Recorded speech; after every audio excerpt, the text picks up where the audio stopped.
রক্তদান জীবনদান এই মানবিক বার্তাকে সামনে রেখে শিলিগুড়ি পুলিশ কমিশনারেটের উদ্যোগে শনিবার উত্তরবঙ্গ মেডিকেল কলেজ পুলিশ ফাঁড়িতে বিশেষ রক্তদান শিবিরের আয়োজন করা হয়। মূল লক্ষ্য ছিল উত্তরবঙ্গ অঞ্চলের রক্তের চাহিদা কিছুটা হলেও মেটানো।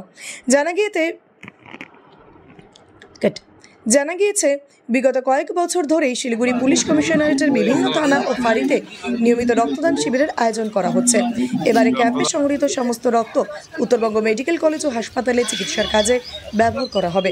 অনুষ্ঠানে উপস্থিত ছিলেন এসিপি দেবাশিস বোস, মাটিগাড়া থানার আইসি অরিন্দম ভট্টাচার্য, উত্তরবঙ্গ মেডিকেল কলেজ ও পুলিশ ফাঁড়ির ইনচার্জ সজল রায়, উত্তরবঙ্গ মেডিকেল কলেজের প্রিন্সিপাল ও সুপার এবং মাটিগাড়া 1 উপপ্রধান রেখা মল্লিক সহ অন্যান্য পুলিশ আধিকারিকেরা। অনুষ্ঠানে বক্তৃতায় অতিথিরা রক্তদানের গুরুত্বের কথা তুলে ধরেন এবং সাধারণ মানুষকে নিয়মিত রক্তদানে এগিয়ে আসার আহ্বান জানান।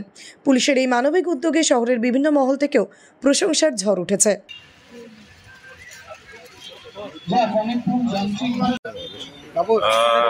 আমাদের মাননীয় Shri Sudhakar IPS CP Siliguri police কমিশনারেটের উদ্যোগে এবং আমাদের মাননীয় চিফ মিনিস্টার ম্যাডাম কি আছেন, ওনারই এই উৎসর্গটা ওনারই প্রজেক্ট।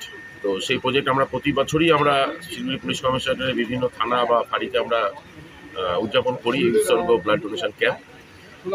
এটা একটা আমাদের পুলিশ পাবলিক রিলেশনশিপের একটা গুরুত্বপূর্ণ প্রয়াস, যাতে পুলিশের সঙ্গে পাবলিকের একটা রিলেশন গড়ে ওঠে এবং আমরা এই ব্লাড ডোনেশন ক্যাম্পের মাধ্যমে অনেক অসহায় যারা ব্লাডের জন্য চেষ্টা করে বা পায় না, তাতে যাতে সুবিধা হয়, এই প্রয়াসটা আমাদের সেই জন্যই।